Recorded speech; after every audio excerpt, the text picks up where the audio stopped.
ponencia la va a presentar el doctor Patrick Johansson, de aquí del Instituto de Investigaciones Históricas. Él es doctor en letras por la Universidad de París, de la Sorbona de París. Es investigador titular de este instituto y profesor de literaturas precolombinas en la Facultad de Filosofía y Letras. Es investigador del Sistema Nacional de Investigadores, miembro del Consejo de la Crónica de la Ciudad de México y de la Asociación de Escritores en Lenguas Indígenas.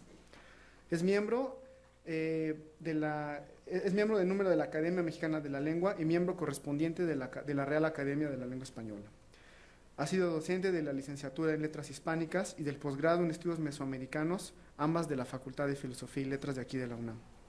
En 2003 y en 2004 ocupó la cátedra Miguel León Portilla de la UNAM y en 2006 la cátedra Alfonso Reyes en la Universidad de la Sorbona en París III. Además, en 2010 recibió el premio al mejor artículo del Premio en Historia Antigua que otorga el Comité Mexicano de Ciencias Históricas.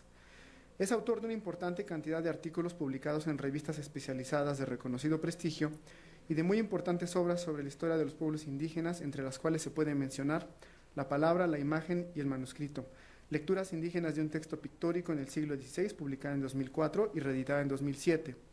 Y Ángel María Garibay, La rueda y el río, obra escrita en colaboración con el doctor León Portilla, reeditada en 2013 por la UNAM, Fideicomiso Teixidor, GM Editores y Espejo Obsidiano.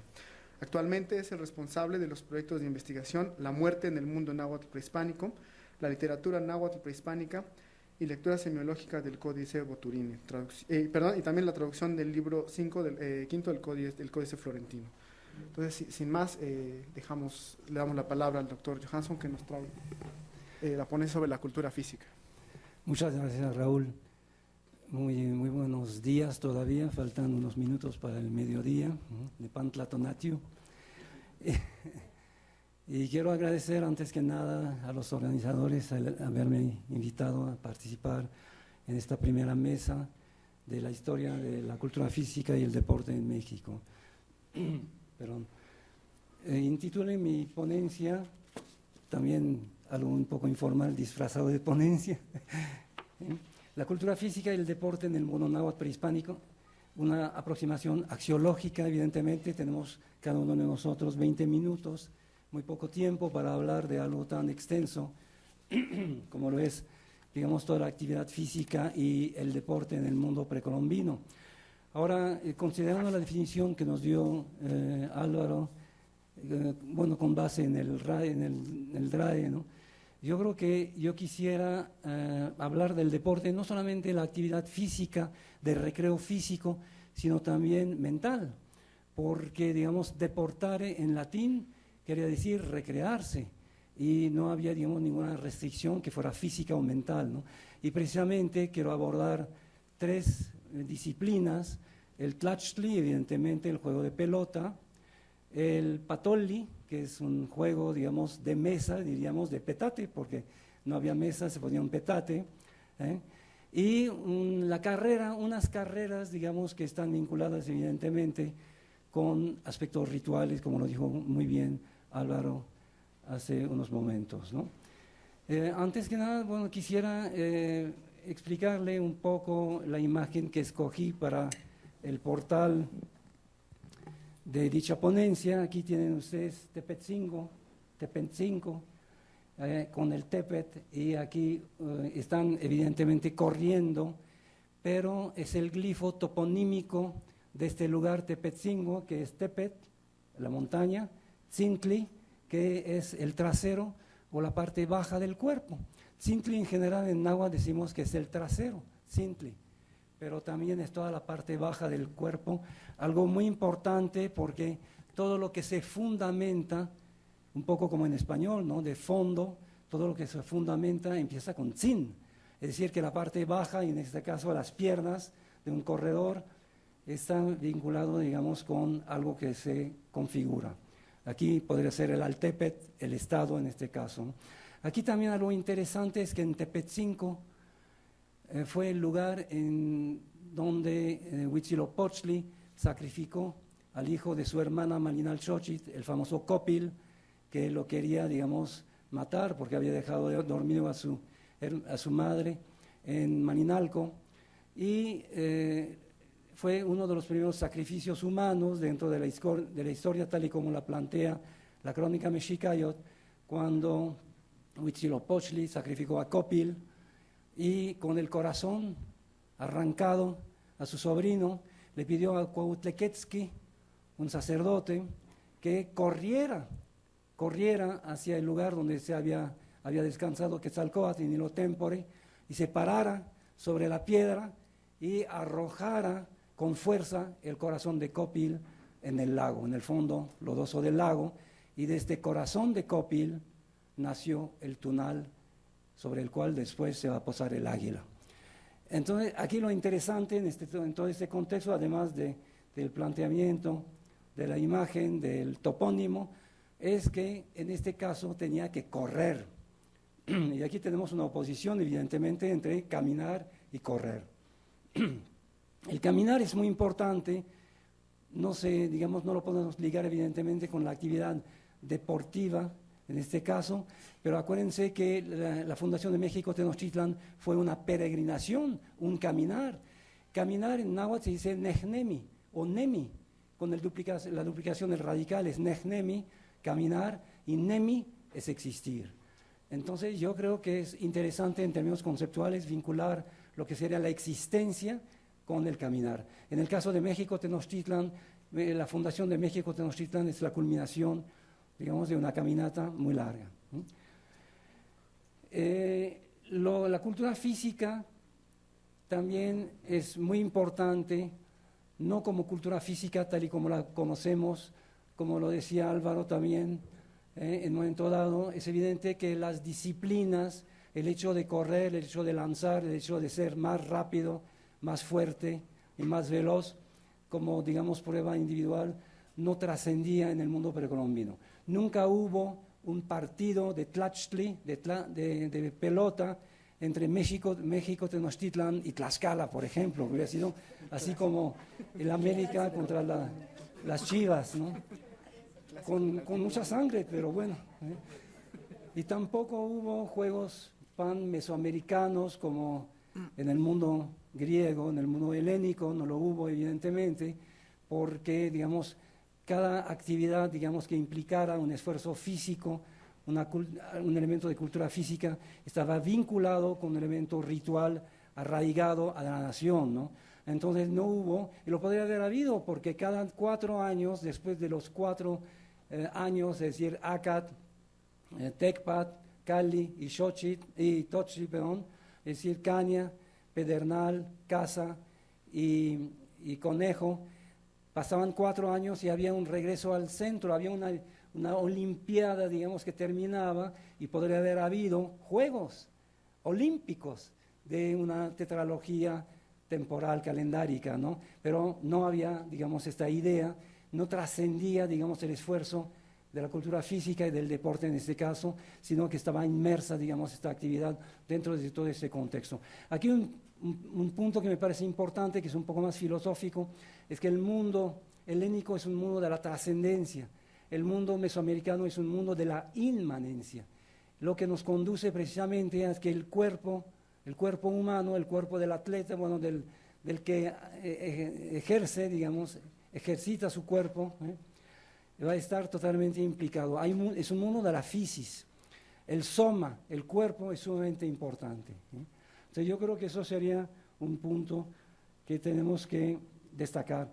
Ahora, lo visceral también es sumamente importante, lo visceral que está vinculado también con el cuerpo, el placer, en las definiciones que vimos, y vamos a ver, digamos, puntos específicos en los 20 escasos minutos que voy a tener.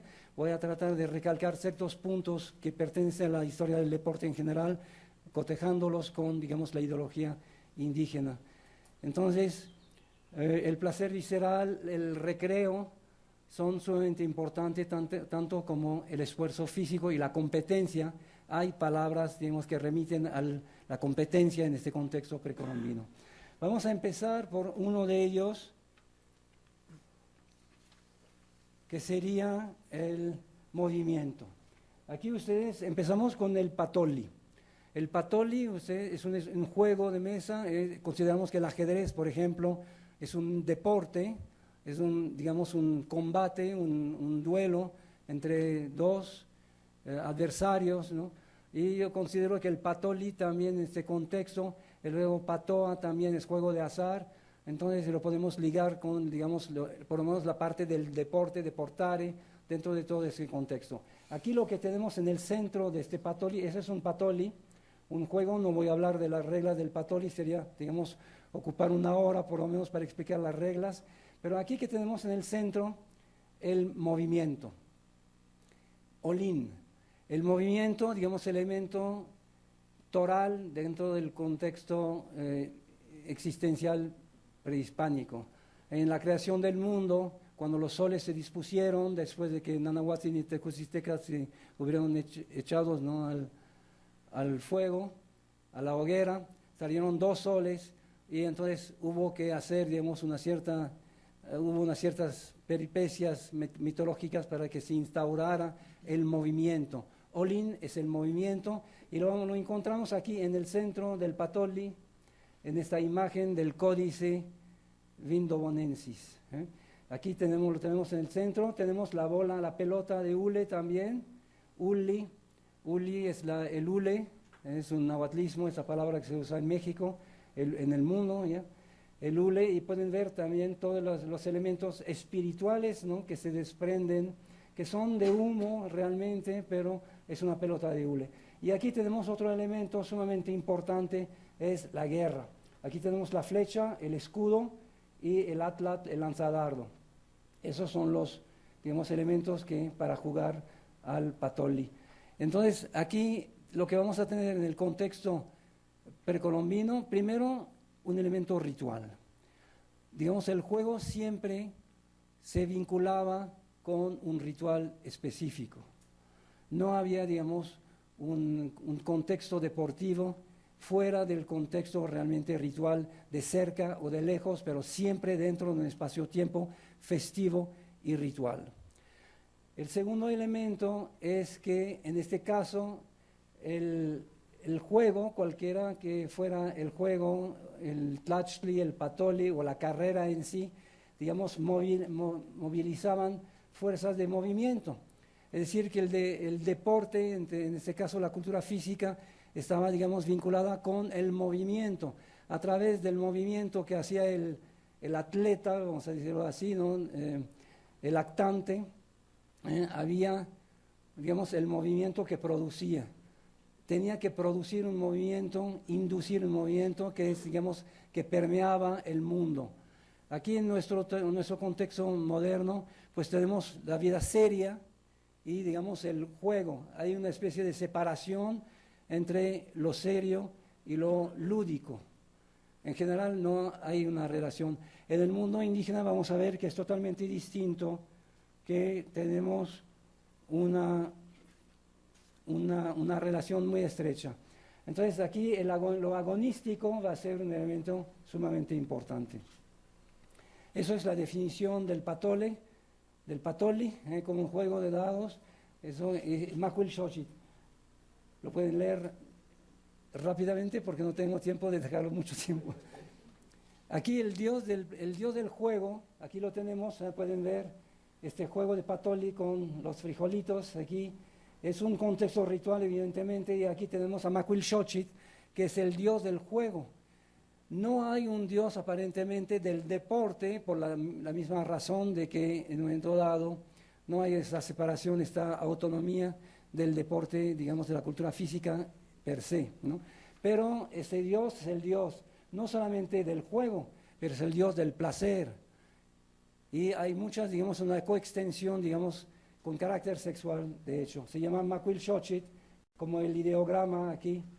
Xochitl, flor, y esta voluta que es el ideograma del número 5. El tlachtli, el ulama.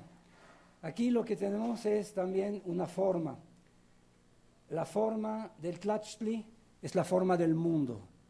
Aquí para nosotros un juego, un terreno de fútbol o cualquier, digamos, terreno, cualquier cancha, no vamos a compararla con un mundo, si es un pequeño mundo, evidentemente, dentro del cual se mueven, digamos, los que ganan o pierden, ¿no? Pero aquí es muy importante, ciertamente, que es el Nahuatl Tlachtli, y aquí pueden ver que está muy vinculado con la muerte. Aquí están los aros. Ustedes saben que había un juego un juego en el que se ganaban, no tenemos las líneas, pero había, como si fuera el fútbol americano, había líneas que se ganaban y también había esos aros a través de los cuales tenían que pasar la pelota de hule. Aquí tenemos una imagen ambigua porque teóricamente no se jugaba con la mano, bueno, en el juego tradicional, sino con las caderas. Eso es un juego un poco especial. Aquí es otra imagen del juego y lo que quiero decir del juego del Tlachtli en este caso que tenía primero todo el contexto religioso. Los jugadores representaban el sol y la luna u otros entes, digamos, del panteón azteca. Es decir, que aquí se jugaban, si era el sol y la luna, pues representaban algo. El segundo punto es que es siempre una representación de algo. Cualquier juego, cualquier ejercicio de cultura física o de mera, digamos, en el patoli, en este caso de juego de petate, de mesa, representa algo de manera muy clara o de manera mucho más distante. Ese es el punto, digamos, el primer punto. No hay un juego gratuito. El segundo, que me parece muy importante, que por mucho que sea un juego con carácter religioso, hay apuestas. Apuestan todo lo que tienen. Inclusive nos dicen los textos que algunos, cuando ya habían perdido todo, apostaban su propia vida y se vendían como esclavos. Entonces aquí tenemos algo que es un poco más, digamos, de la parte final de la conferencia de Álvaro.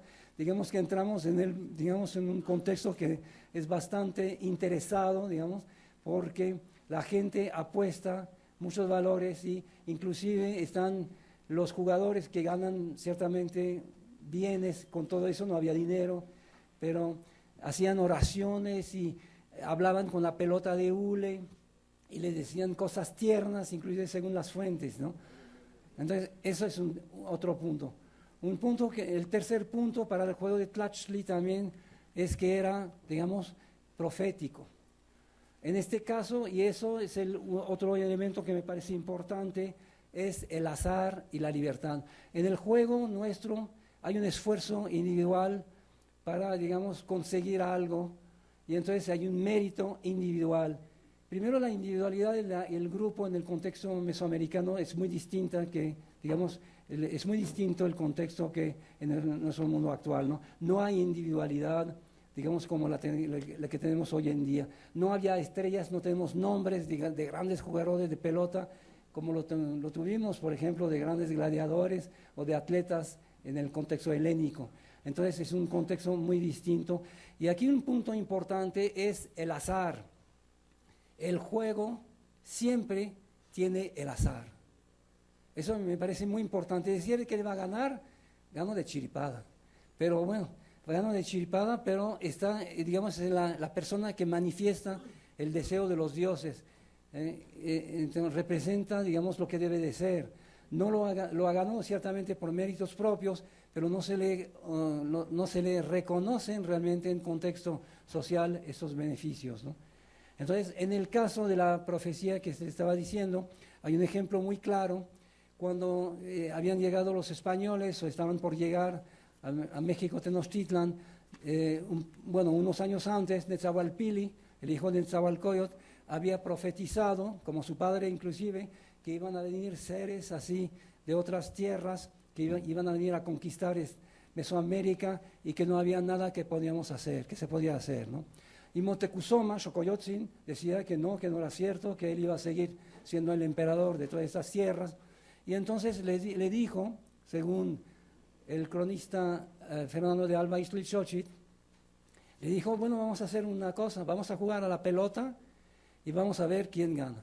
Si yo gano, es que van a venir, digamos, y que lo que estoy diciendo, que el destino de México está sellado. Si tú ganas, entonces tú vas a seguir siendo Moctezuma Tlatoani de México Tenochtitlan y nada va a pasar, ¿no? Entonces empieza el juego y según Alba Ixtlilxóchitl, un poco influenciado evidentemente, digamos, con elementos coloniales, ¿no? Estaba ganando, había un suspenso, no estaba ganando 2 líneas, había ganado Moctezuma, y entonces casi estaba seguro de que sí iba a seguir siendo emperador.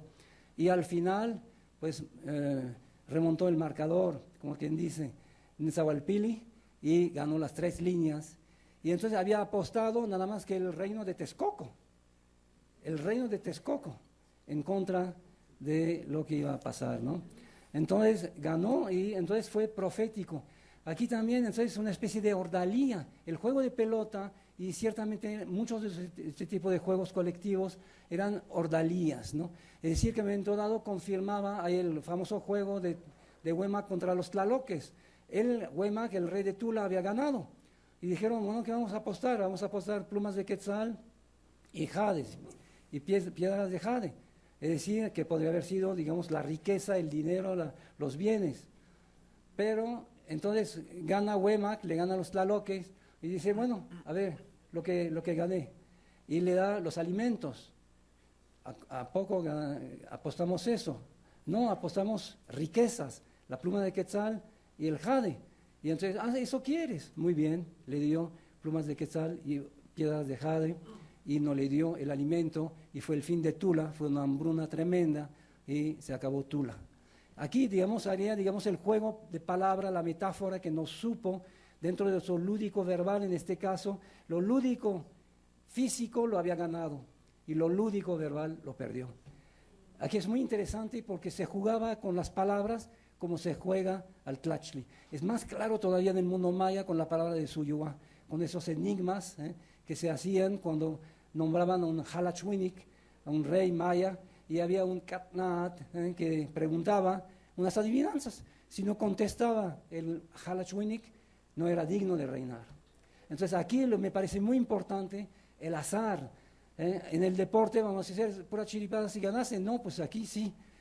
Pero la chiripada, en este caso el azar, manifiesta que tú eres, digamos, el que conduce los deseos de los dioses o el destino del mundo. Aquí vemos claramente la pelota y el juego, que está en liga, digamos, el juego de Patolli. Sí, aquí es un juego de pelota, rápidamente, aquí es el movimiento. Yo considero, y lo estoy trabajando en este momento, que aquí está este mundo, que es el juego de pelota, es exactamente lo que tenemos en el ideograma de Olin. Eso es el ojo estelar, es la dirección del este, y esa es la cancha, y esos son los aros de la cancha. Es decir, que entre el juego de pelota y el fundamento del mundo, lo que hace andar el mundo, tenemos Olin aquí, eso. Que eso es el mundo también que tiene la forma del juego de pelota, el códice Ferrand y Mayer, con cada región cardinal y el fuego en medio. Aquí también, aquí hay el problema de que si se ganaba, ¿a quién sacrificaban? Muchos de los historiadores contemporáneos, se dividen, ¿no? Yo estoy casi seguro que se decapitaban a los que perdían, pero si alguien tenía la suerte de pasar esta pelota enorme por un aro que estaba en una pared, ¿no?, del estadio, es que tenía una suerte extraordinaria, y entonces, en este caso, sí se sacrificaba al que había tenido esa suerte. En aras, aquí lo pueden ver, aquí es la pelota, la muerte, en aras del agua. Entonces, aquí lo decapitaban, la decapitación, como aquí lo ven, 7 serpientes, está vinculado, es un jugador de pelota. Y aquí, el Patolli, aquí la relación también del juego, otra vez. Y aquí es Painal, rápidamente, la carrera. Painal es el dios Huitzilopochtli, pero en pequeño, que se llevaba una carrera de Panziquetzalistli, que una carrera, una especie de relevo que hacían para recordar la hazaña de Huitzilopochtli, que había sacrificado a su hermana, la había decapitado y había correteado a los Censonuitznahuas. Entonces se hacía en la fiesta del nacimiento de Huitzilopochtli, en Panquetzalistli, una carrera de relevos. Y se llevaban a este Painal, que era una estatua, o también se hacía de Tzoalli, de amaranto, y había un relevo, lo cargaban e iban a varias partes. Aquí rápidamente, lo digo aquí, pero no voy a tener tiempo, esa es la fiesta. Salían del Teotlachco, del juego de pelota, y iban a Tlatelolco, hacían un sacrificio de Tlatelolco a Nonoalco, a Tlacopan, a Popotlan, a Chapultepec, donde había un río, Tepetocan, Mazatlán, Acachinanco, y luego regresaban al mismo lugar y decían, Mexicaye, Cayewitz, Cayemohuicatzintlacat, Maichkich. Oh, mexicanos, ya llegó, ya arribó el Señor, ya, Maichkich quiere decir, ya es la meta. Regresaban y evidentemente en cada etapa había un sacrificio humano. Entonces yo pienso que sería muy interesante, ya, esa es la fiesta de Panquetzalistli, en la fiesta de Panquetzalistli sería muy interesante, digamos, poder hacer una especie de maratón de la Ciudad de México, pero ya con esta representación, digamos, de la persecución que hizo Huitzilopochtli, bueno, Painal, Paina en náhuatl quiere decir también correr, Motlaloa, Paina, en muchas palabras, para competir también, hay palabras para eso, entonces lo agonístico, todo eso es muy importante, ¿no? Aquí nada más al final para rematar y remitir al juego gladiatorio, eso es muy interesante porque aquí tenemos un término que fue acuñado por los historiadores, evidentemente, no existe en náhuatl lo gladiatorio, pero es la fiesta de Tlacaxipehualistli, este prisionero que había sido capturado, era un guerrero muy valiente, Tlahuicole aparentemente hizo este ritual, ¿no? Entonces estaba desnudo o con un traje de plumas, tenía armas de pluma, tenía pelotitas también y estaba revestido aquí en este caso con el traje de Xipetotec y tenía que enfrentar a 4 guerreros mexicas, 2 águilas y 2 jaguares, y luego si no pasaba, si supuestamente según los cronistas les había ganado a los 4, venía un zurdo, Opochtli, y entonces como Huitzilopochtli, entonces digamos supuestamente él le debía de ganar. Yo considero que eso es totalmente lúdico, porque es evidente que Tlahuicole nunca pudo ganarle con una espada de plumas, ¿no? Y 3 pelotitas de madera a 4 guerreros armados hasta los dientes. Yo lo que creo es que si el ritual no estaba conforme a lo que esperaban, era de mal augurio. Entonces venía un quinto para rematar y para, digamos, que las cosas terminaran mucho mejor, ¿no? Entonces eso era totalmente lúdico, es un concepto de lo lúdico muy especial, porque aquí es evidente que para que no fuera, digamos, por mucho que lo amarrara, estaba amarrado al Temalacat aquí, pero si le ponían armas, si le daban armas reales, a lo mejor ya no era juego, porque le mataban al otro. Entonces para que fuera juego segurísimo, le ponían armas de plumas. Y entonces aquí lo que yo pienso, porque imitaban también a los parientes de Tlaxcala, si fuera tlaxcalteca, a ver, ¿no?, cómo moría su padre, su hermano. Entonces el espectador también era muy importante en este contexto del deporte, ¿no? Un deporte un poco especial en este caso. Entonces aquí teníamos casi un ritual gladiatorio, porque después lo que hacían es Tlahuahuanalistli, lo que querían hacer es abrir, que saliera sangre, y dramatizaban este momento en que salía la sangre, tocaban el caracol, ¿no? Y luego cuando terminaba todo, si había terminado bien, lo llevaban para sacrificarlo. Muchas gracias.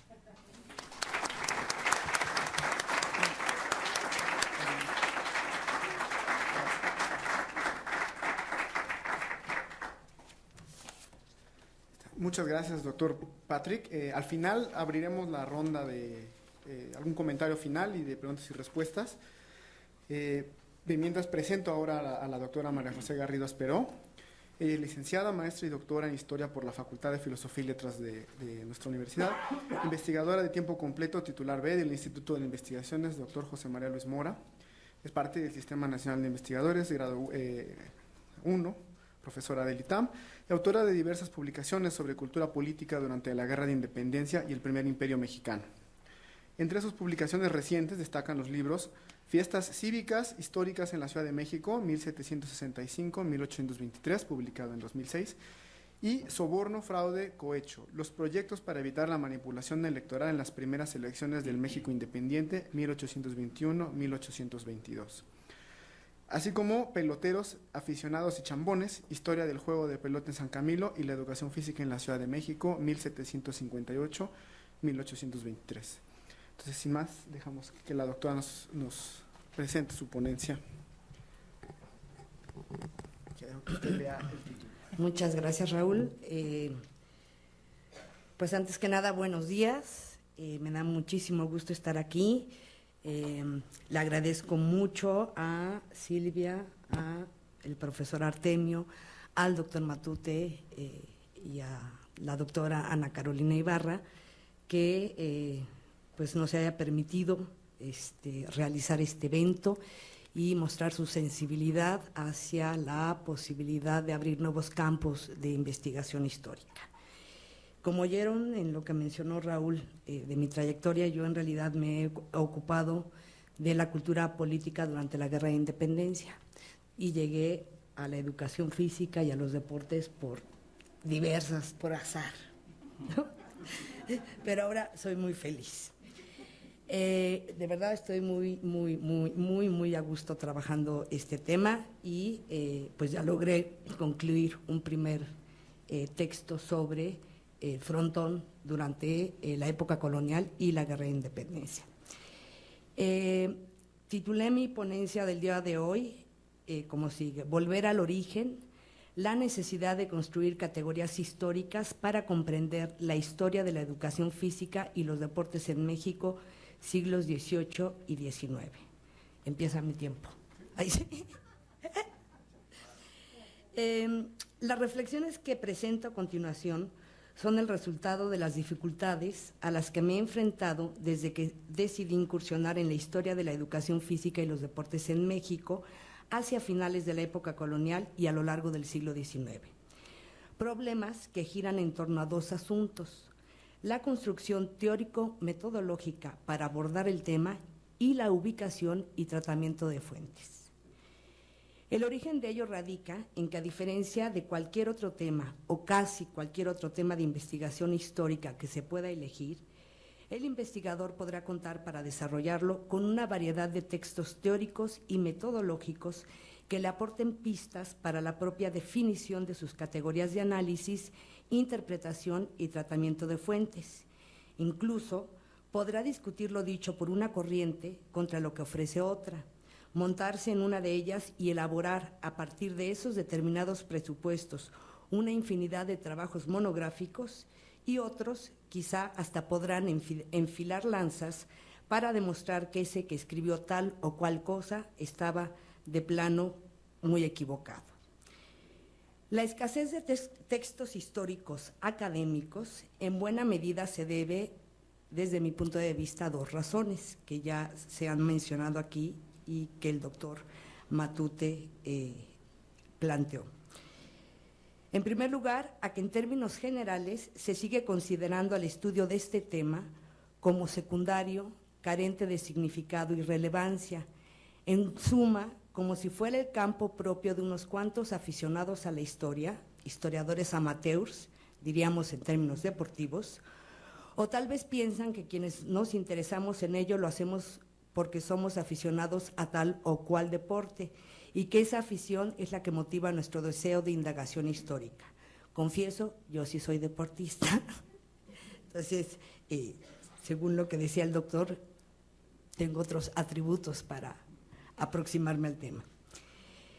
El ejemplo más contundente de ello, y también el más lamentable, es que las instituciones de educación superior en nuestro país niegan o complican muchísimo a los alumnos la posibilidad de graduarse elaborando tesis de tema deportivo, salvo las honrosas excepciones de las que hablaba el doctor Matute.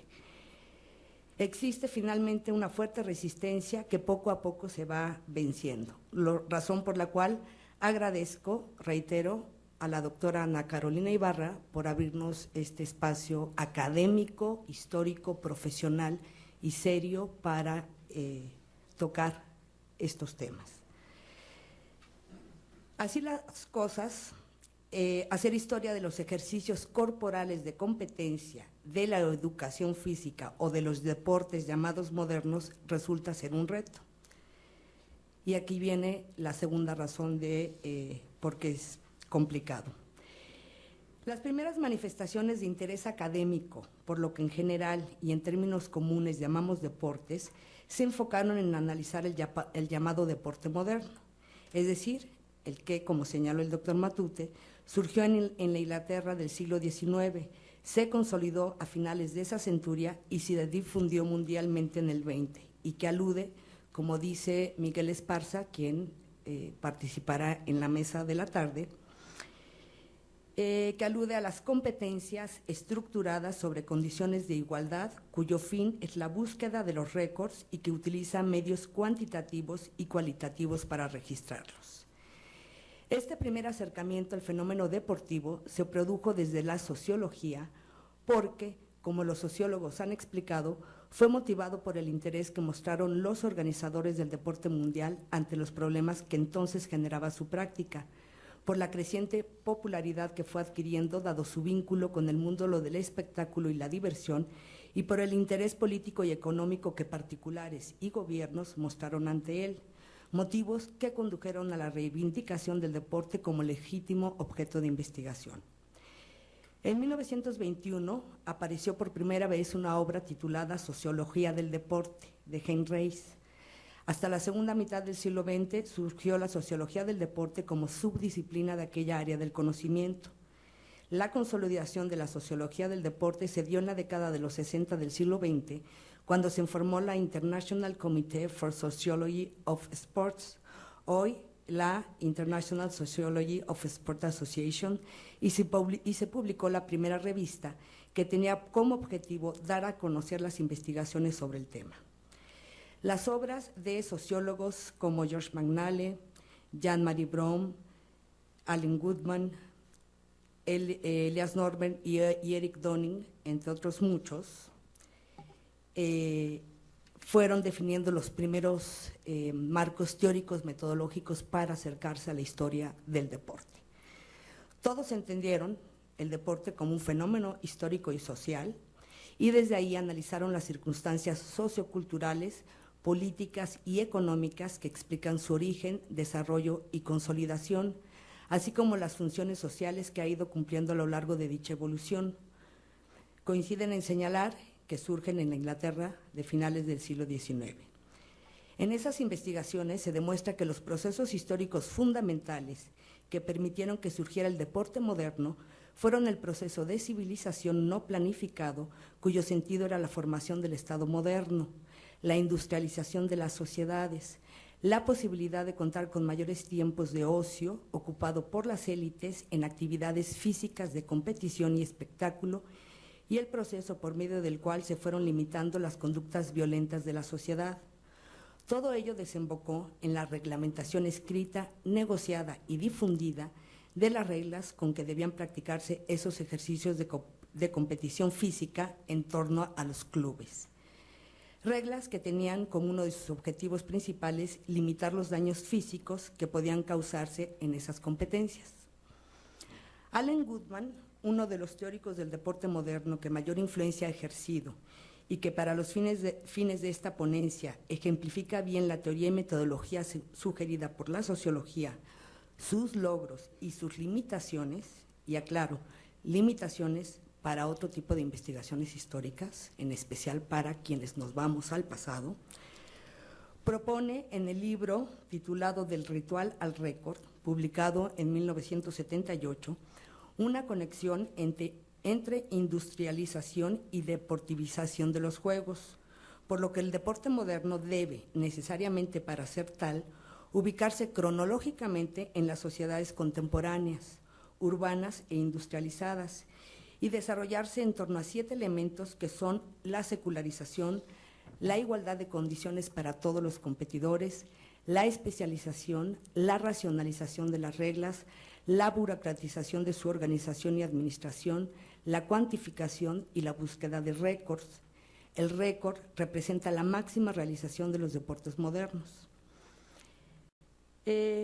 Otro sociólogo italiano, Pippo Russo, considera que se debe someter a revisión esta propuesta porque algunas de estas 7 características posiblemente no resisten o no son del todo útiles para análisis contemporáneos, ¿no?, actuales, y menciona, por ejemplo, la igualdad, ¿no? Señalando que pues no sería igual entrenar en México que en Estados Unidos, ¿no? Entonces esta condición de igualdad por lo menos es un poco dudosa o invita a reflexionarlo, ¿no? Es decir, con un tono, estas propuestas desde la sociología con un tono rupturista afirman que los deportes modernos surgieron con la industrialización, como la luz eléctrica, el ferrocarril o el automóvil, como los focos y el smog. Y el problema de fondo no es ese.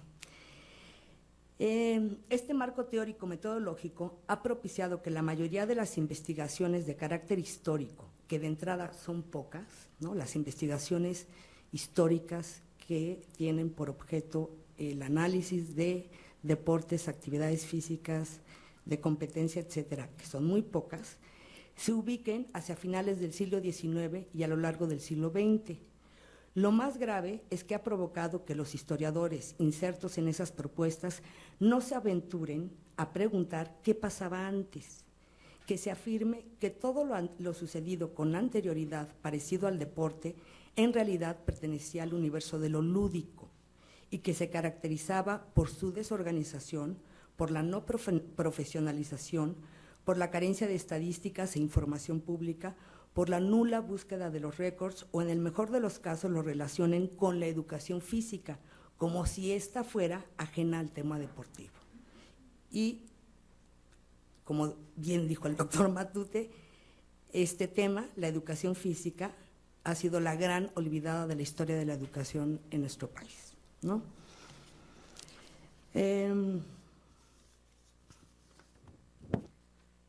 Afirmaciones que desde mi punto de vista no son del todo acertadas, no porque yo lo diga, sino porque la evidencia documental lo demuestra, como en un momento intentaré proporcionarlo. Esa definición de deporte moderno resulta estrecha para el historiador porque le impide de entrada interrogar sobre el pasado más lejano, lo que es tan absurdo como decir a un historiador de la política que no se debe estudiar al Estado de antiguo régimen porque no era liberal ni mucho menos democrático, o a uno de la economía que no debe ocuparse de la economía colonial porque no era capitalista, o que no se debe hacer porque simple y sencillamente no existen relaciones entre uno y otro Estado o entre una y otra economía. No existen nexos causales y explicativos, no están de ninguna manera conectados. La contraposición y para los educadores físicos, que me imagino que debe haber algunos aquí, a lo mejor les voy a caer muy gorda, ¡ay sí! La contraposición lúdico contra deporte moderno, educación física contra deporte moderno, es poco útil para entender lo sucedido, por lo menos desde la segunda mitad del siglo XVIII y la mayor parte del siglo XIX.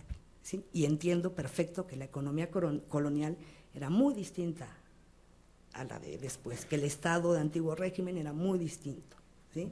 Entiendo perfectamente los objetivos que hoy persigue la educación física y lo que hoy se entiende por deporte moderno, pero para hacer una historia de esto, estarlos confrontando nos amarra como historiadores.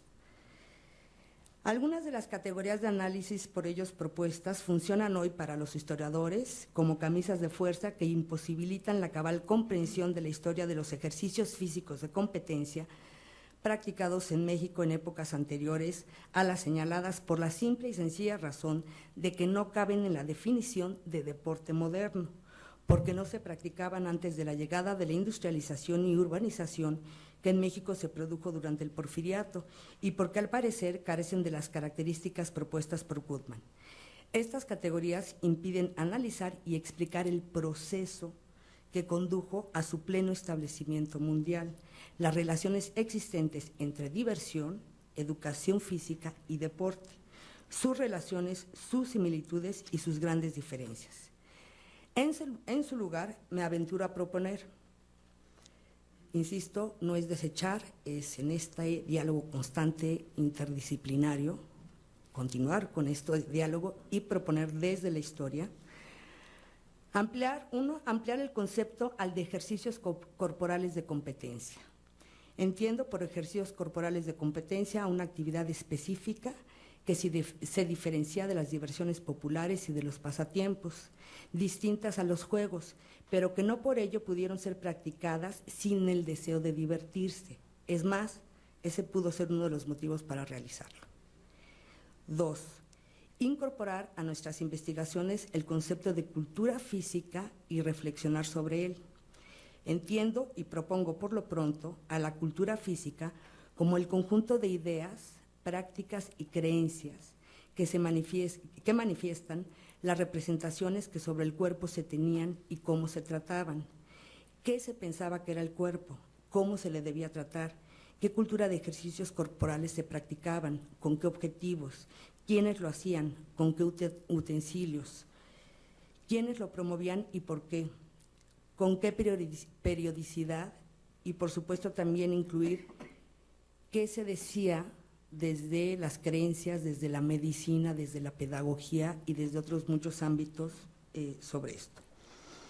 En él cabrían y a la vez se podrían diferenciar y encontrar sus relaciones, sus continuidades y cambios, desde el universo festivo hasta las más rudimentarias nociones de higiene, hasta lo que llamo ejercicios corporales de competencia del siglo XVIII-XIX, la educación física entendida a finales del siglo XVIII y durante el XIX, hasta los llamados deportes modernos. Y dentro de los deportes modernos, sus diferencias entre los profesionales, los amateurs y los aficionados, así como los ejercicios corporales realizados con fines terapéuticos o lo que llamamos rehabilitación médica. Podríamos ubicar sus relaciones históricas indisolubles y considerando siempre que la lúdica le es inherente. Tal vez solo para quienes hayan tenido que ir a rehabilitación física, pues eso sí no sea nada divertido, ¿no? 3. Retomar los conceptos historiográficos de proceso y de larga duración para comprender las relaciones entre estas versiones, los cambios y las continuidades. 4. Buscar las fuentes históricas anteriores al porfiriato y, digamos, escucharlas. Son muy difíciles, casi hay que alzar la piedra y ver si abajo de la piedra está la fuente, porque no había periódicos deportivos, etcétera, etcétera, pero existen, ¿no? ¿Qué se entendía? ¿Cómo se fue construyendo la idea de educación física? ¿Qué ejercicios de competencia se realizaban, ¿no?, a partir de estas fuentes? 5. Incorporar el contexto del universo festivo, esto me parece fundamental, el universo festivo para comprender cómo la vocación por la fiesta en el México colonial, que era una verdadera vocación, de alguna manera facilitó el desarrollo de una población apta para observar y realizar algunos ejercicios físicos de competencia. Con esto, por ejemplo, me refiero a que no es nada más que los ingleses hayan traído el fútbol. Aquí ya existía una vocación por la fiesta, por participar, por las apuestas, por una serie de cosas que facilitaron la recepción y la organización de todo esto. 6, como Goodman dice, estudiar esas actividades, lo siento, doctor Johansson, sin fines religiosos. Mis rituales. 7, sus relaciones con el Estado, ¿sí? El Estado como promotor, o yo he encontrado, por ejemplo, la conveniencia de en algún momento promover ciertas actividades físicas porque generaban recursos a través de los impuestos. Y esa ya es una opción, ¿no? Por supuesto, sus relaciones con la pedagogía, con la historia de la medicina, con las creencias religiosas, ¿no?, etcétera. Y por último, 2 asuntos más. Su impulso como empresas particulares. Yo estoy encontrando ahorita que en el siglo XVIII y en el siglo XIX parte de este origen de actividades físicas de competencia tiene que ver mucho con el establecimiento de empresas particulares deportivas o de ejercicios corporales de competencia, que esto fue en gran medida lo que estimuló, más allá de que el Estado sea el que empiece a intervenir a promover. Había ciertos individuos que querían poner su cancha de frontón, que empezaron a cobrar, que tenían gradas, que se apostaba, el Estado cobraba impuestos, etcétera, pero y en el siglo XIX, con la gimnasia, por ejemplo, la esgrima, sucederá esto, ¿no? Y por último, dentro de estas propuestas es tratar de hacer una historia comparada de todo esto. A continuación, ¿cuánto me queda? 7 minutos.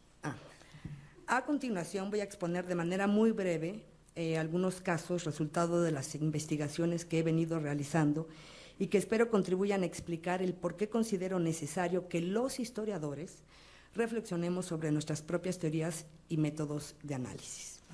El primer caso es sobre el juego de pelota vasca o frontón, que aunque es imposible saber con precisión bien a bien desde cuándo se jugaba, existen crónicas de la conquista donde ya parecía que se practicaba, pero digamos de manera muy organizada no es posible ubicar con precisión cuántas canchas había y cuáles eran, ¿no? Pero por lo pronto se puede decir que en la segunda mitad del siglo XVIII había al menos 3 canchas, una en la Alameda con 2 canchas y una que era el juego de pelota de San Camilo, que la historia de esta que fue la más importante es que la Orden de San Camilo fue la última orden que la corona española permitió que llegara al territorio de la Nueva España. Los padres Camilos tenían como misión ayudar a los enfermos agonizantes a bien morir. Y resulta que estos hombres llegan, eran aficionados al frontón, tienen una serie de recursos que se les donaron para construir su convento, y lo primero que hicieron antes de construir el convento fue construir su frontón, ¿no? Construyeron su frontón con gradas y empiezan a promover que se realice esta actividad. Se convierte en un negocio, ¿no? Que llegará a ser un momento, se dará una terrible disputa entre las autoridades de gobierno, los padres Camilos y los que de origen eran beneficiarios de estos recursos, ¿no?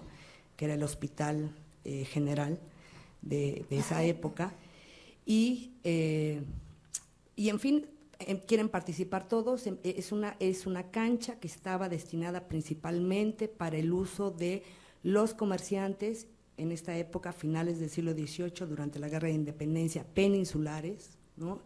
Que eran una élite o una clase muy ajena y muy distante del resto de la población, con sus características muy particulares, y resulta que el resto de los pobladores, los indígenas y la plebe, la llamada plebe, quería también jugar frontón, y los peninsulares comerciantes no querían que jugaran. Además, la plebe quería introducir otros métodos, ¿no? Otras técnicas para jugar frontón, y entonces se arma un terrible desastre, ¿no?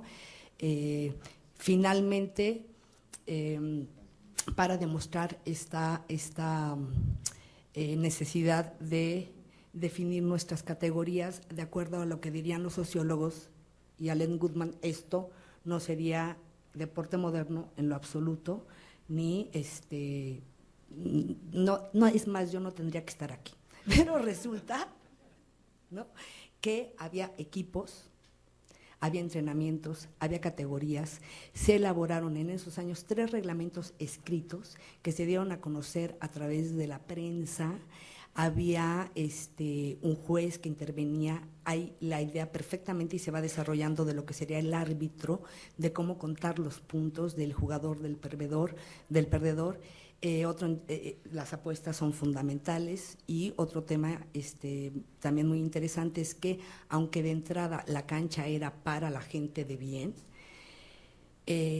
hubo jugadores que pertenecían a otras clases, ¿no? Como uno al que le decían el chilito, otro el indio, es decir, lo que revela que por sus capacidades deportivas pudieron acceder a estas posiciones, y bueno, finalmente entonces se forma una junta, háganse de cuenta, un club, una sociedad con reglas perfectamente definidas para controlar esta actividad, ¿no?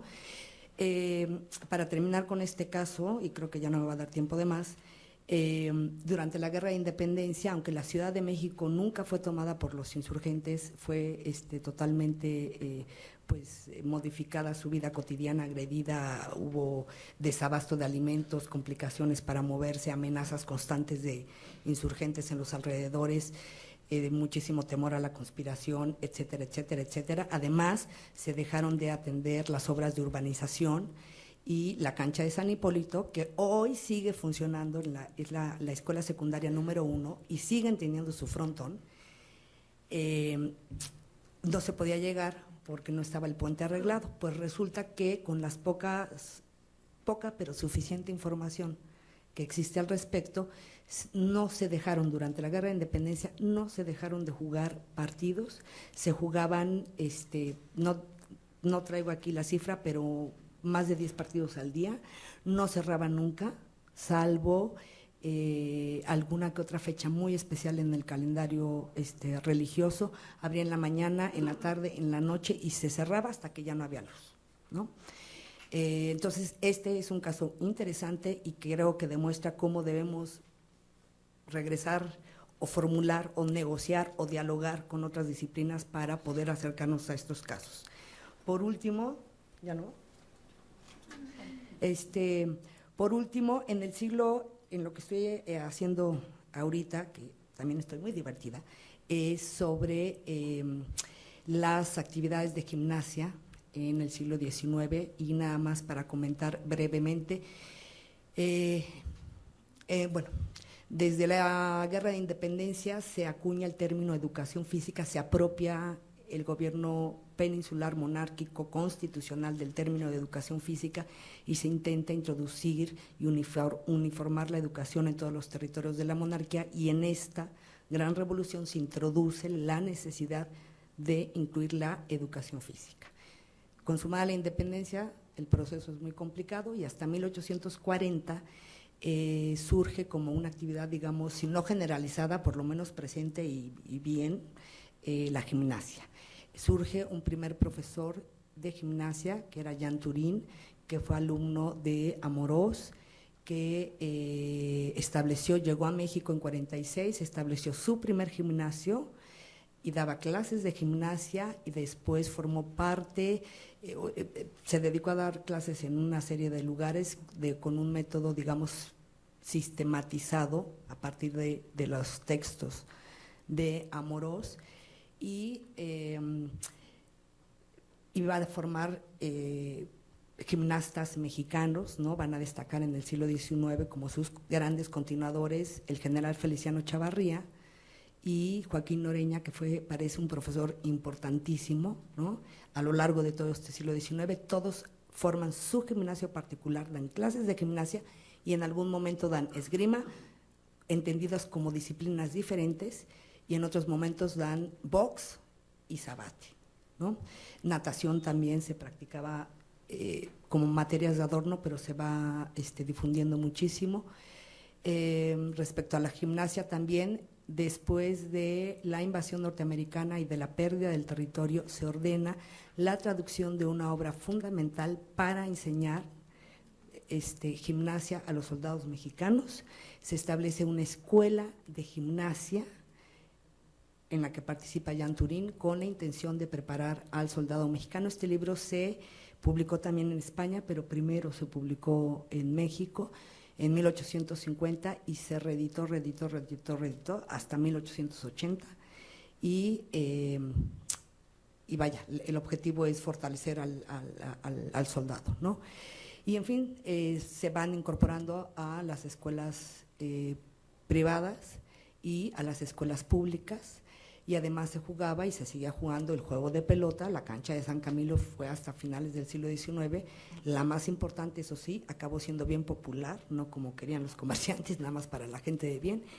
Y en la alberca Pane, por ejemplo, se invitaba a hacer competencias de natación, que son muy chistosas porque este empresario quería, por ejemplo, en plena intervención francesa, que compitiera una india de Oaxaca contra un soldado suavo, ¿no? Y una mexicana contra un soldado del segundo regimiento de caballería o algo así, ¿no? Es decir, no es muchísimo, no es como el deporte actual, no abundan las fuentes de esa manera, ¿sí? Pero no era una práctica del todo ajena, y se van dando ejemplos de cómo se va organizando y cómo pues se va finalmente introduciendo. Muchas gracias.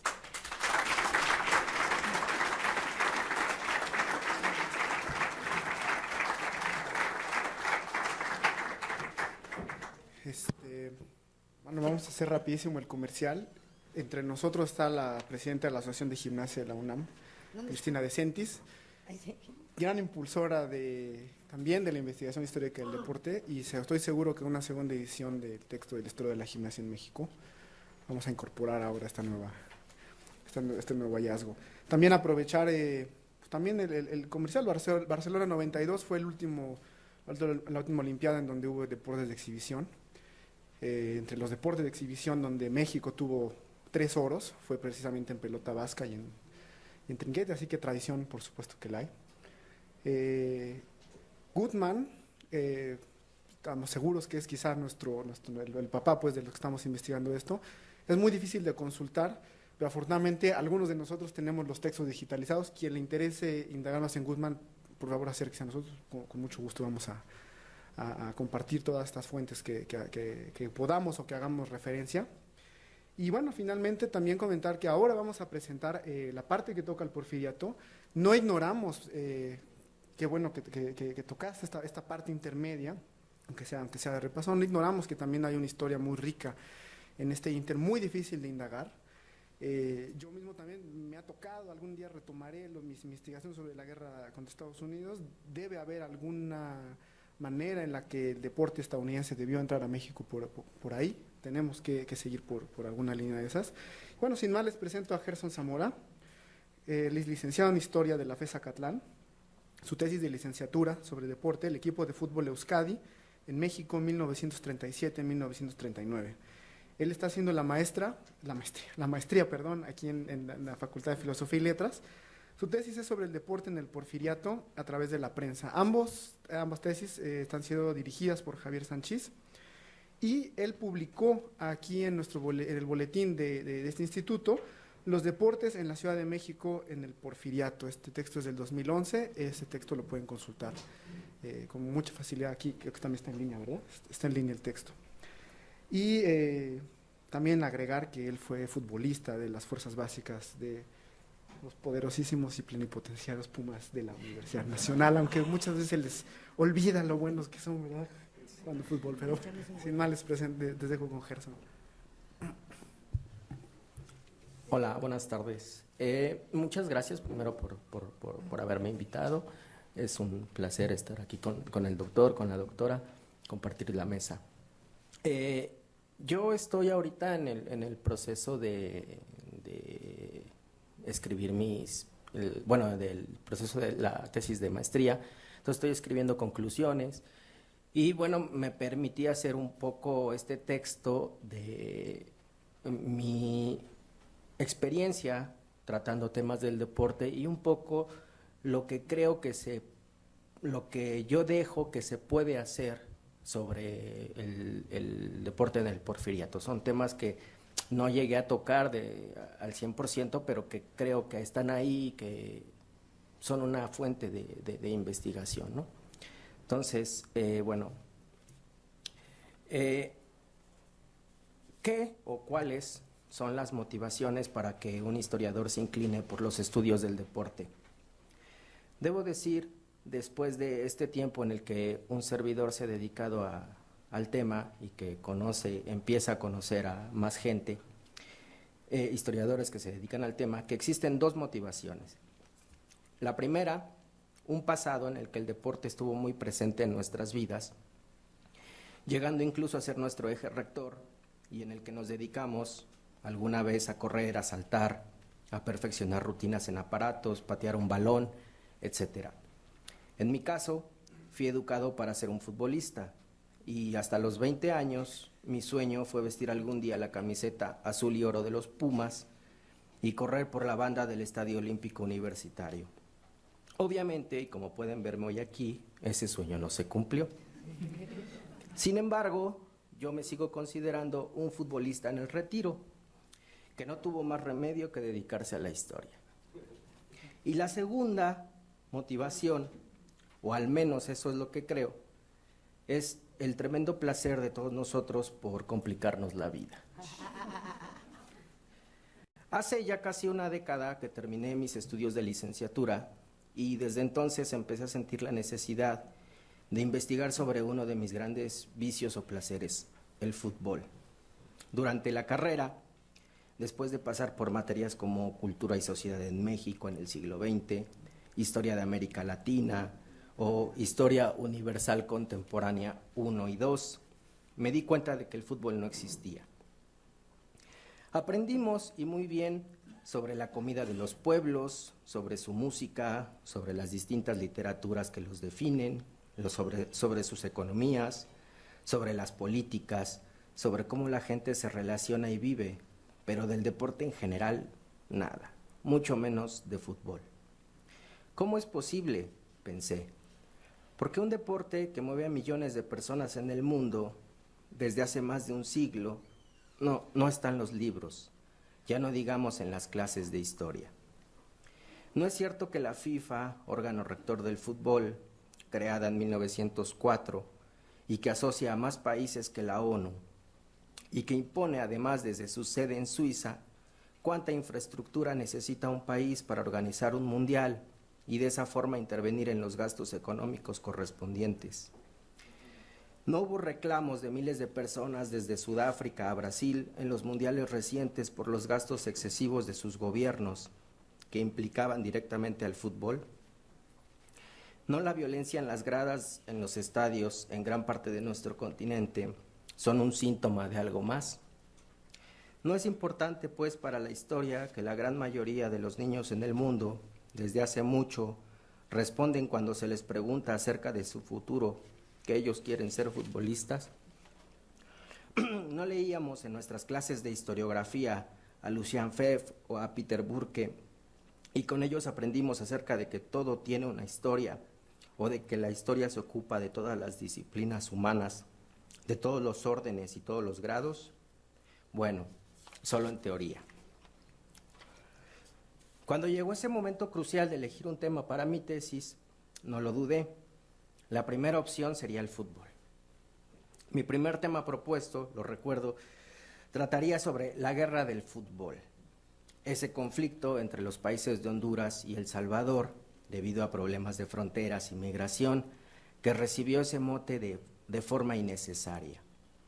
Para mi sorpresa, cuando se lo planteé a mi maestra de América Latina, me respondió: ¿es en serio? ¿El fútbol? ¿Ese tema? ¿Para qué? Sobre eso ya existe demasiada información. Yo, que era y sigo siendo bastante curioso, le pregunté, desilusionado ante su poco entusiasmo, si por lo menos me podía dar alguna bibliografía para estar mejor informado y no ser un historiador más, deseoso de tratar temas ya tan prolíficos. Me dio el nombre de una enciclopedia y fui a la biblioteca a consultarla. En efecto, allí había información acerca de la guerra del fútbol. 2 párrafos. No culpo a mi maestra. Es probable que el tema no fuera viable o pertinente, pero la descalificación per se hacia el tema me pareció triste. Dejé el asunto por la paz, por un tiempo, nada más, ¿no? Y después me di cuenta que había otro tema que con suerte se podía abordar: los futbolistas del exilio español. Si bien el drama de la guerra civil y los exiliados españoles son bastante conocidos, y ahí sí existe una información muy precisa e historiadores muy documentados en todas las implicaciones que para la cultura y la política tuvo la llegada de cientos de exiliados a nuestro país, nadie, creo, había hablado sobre aquellos futbolistas vascos y catalanes que llegaron, ellos pensando en que serían tan solo unos meses, y permanecieron durante toda su vida en nuestro país, y sin proponérselo, fueron importantísimos para que la profesionalización del fútbol se aceptara sin tapujos y también para ayudar económicamente o simbólicamente a sus presos. Así inicié la investigación, sin tutor al principio, pero convencido de que se podía hacer. Para mi suerte, tan solo unos meses después, el Instituto de Investigaciones Históricas publicó un libro sobre los vascos en México en el siglo XX, y allí encontré un artículo del doctor Javier Sanchís, que a la postre se convertiría en mi tutor y en mi guía para realizar mi tesis. El artículo obviamente hablaba sobre esta llegada de los futbolistas vascos en el exilio. La investigación posterior fue difícil, en gran parte a la casi nula información que existe sobre el tema. Pero me di cuenta también de que si no hay nada, yo quería hacer algo. A medida que escribía e investigaba en la tesis de licenciatura, más me convencía de que esos huecos acerca de la historia del deporte en México necesitaban llenarse. Así, después de titularme, presenté mi proyecto del deporte en el Porfiriato y por fortuna para mí el Departamento de Estudios de Posgrado de la universidad lo aceptó.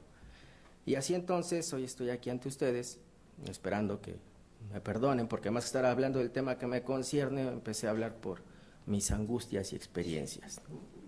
Bueno, ahora sí me voy a meterme un poquito en el tema que yo toco, que es el Porfiriato.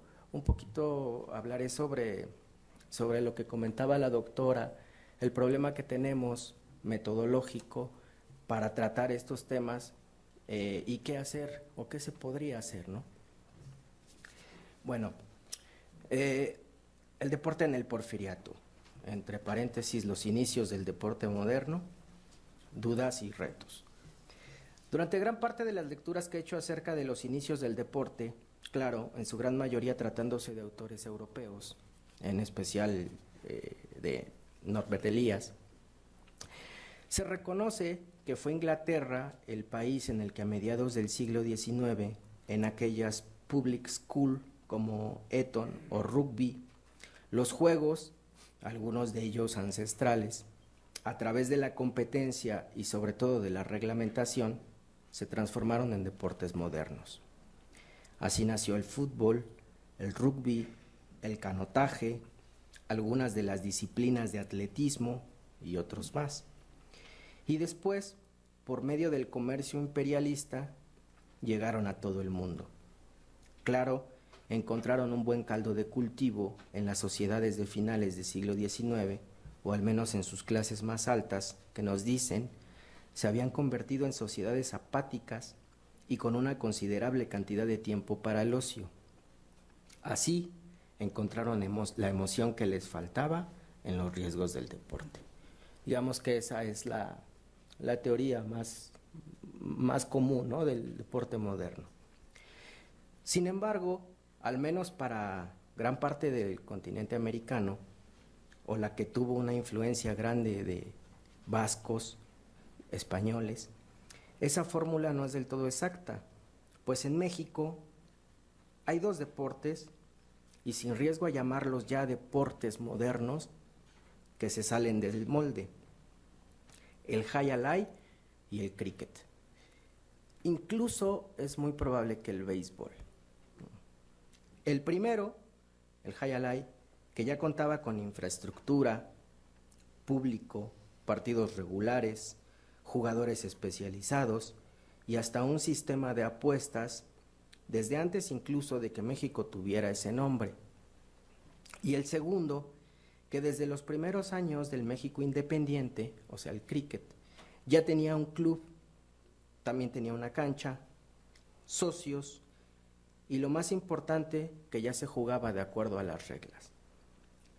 ¿Es entonces, me pregunto, el Porfiriato la cuna de los deportes modernos o es solo su expansión?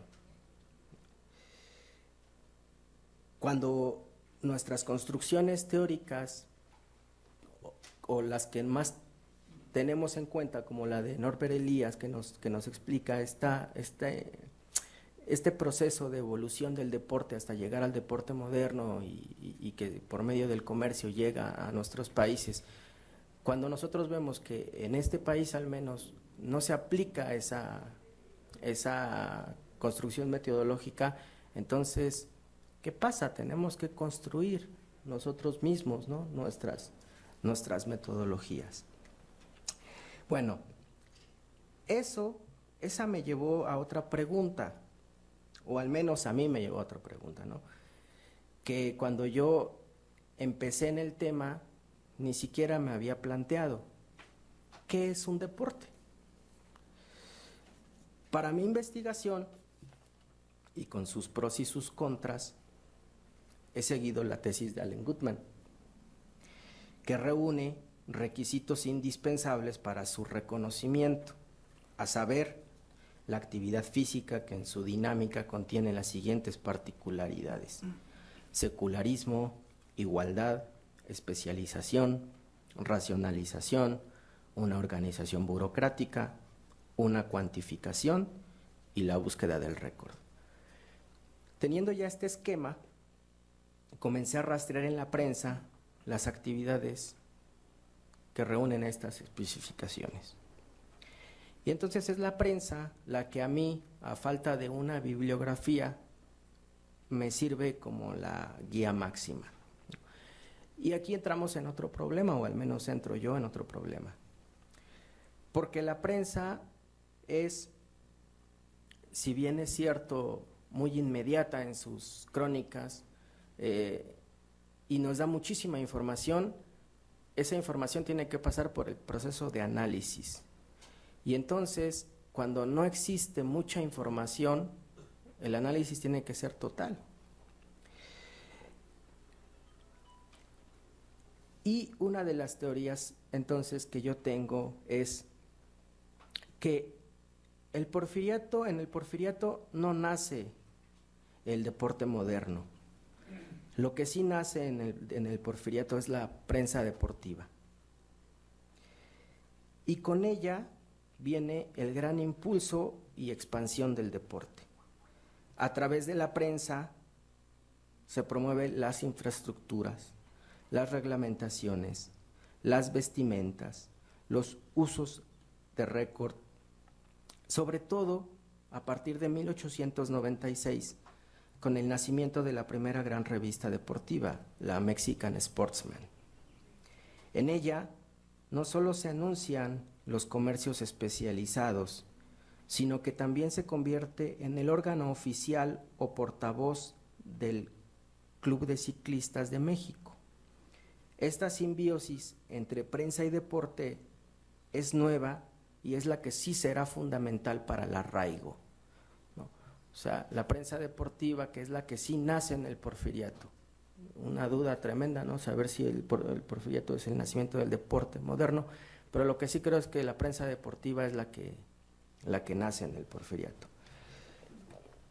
Entonces, en esta prensa, cuando yo empiezo a leerla, empiezan a surgir muchas preguntas que quedan ahí, muchas dudas, ¿no? Por ejemplo, se dice que, o tenemos esa imagen de la mujer porfiriana encerrada en casa, esperando a desposarse, y entonces se rompe un poco esa imagen. ¿Por qué?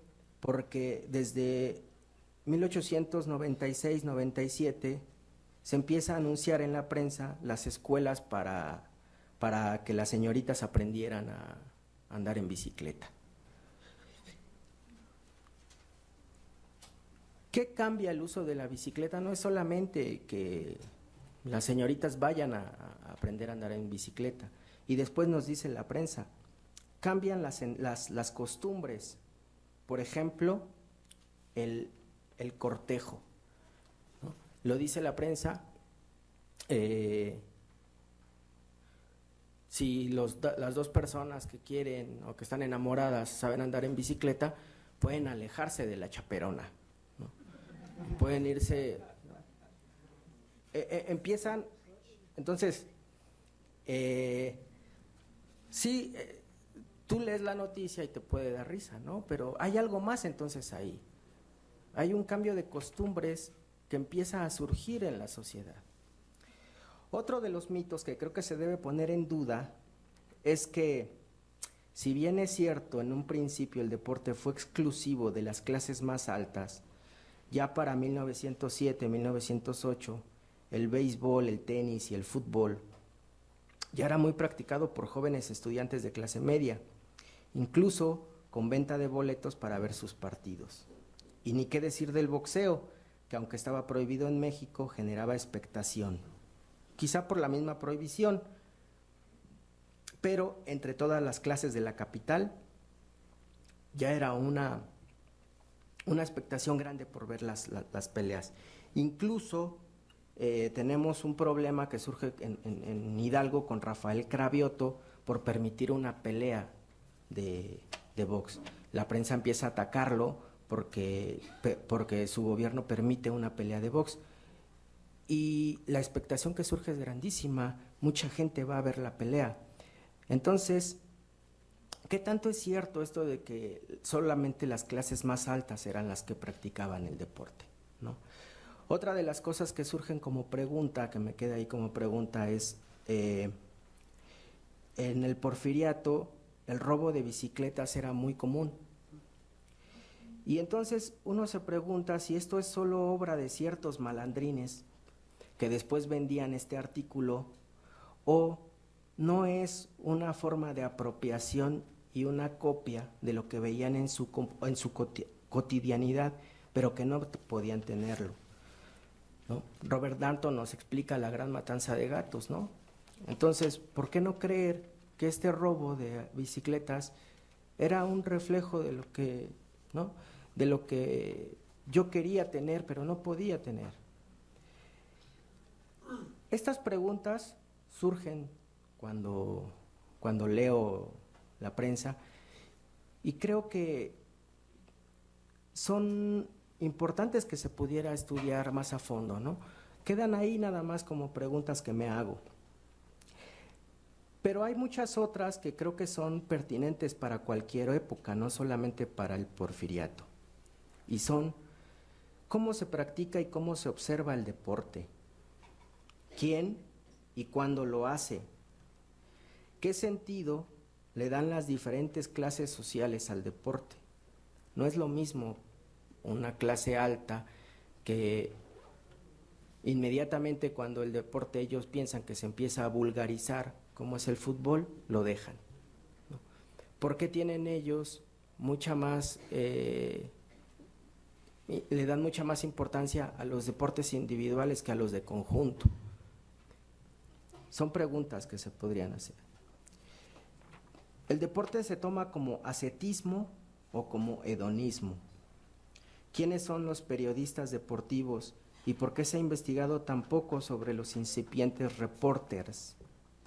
¿En qué momento las clases altas, al vulgarizarse un deporte, dejan de practicarlo? ¿Cómo influye la moda incluso para la expansión de un negocio? En fin, creo que los análisis que faltan sobre el deporte en México son inmensos.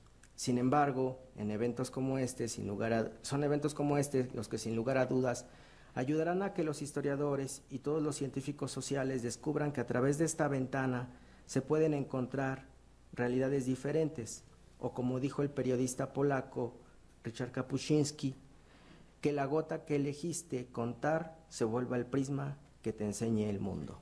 Bueno, muchas gracias.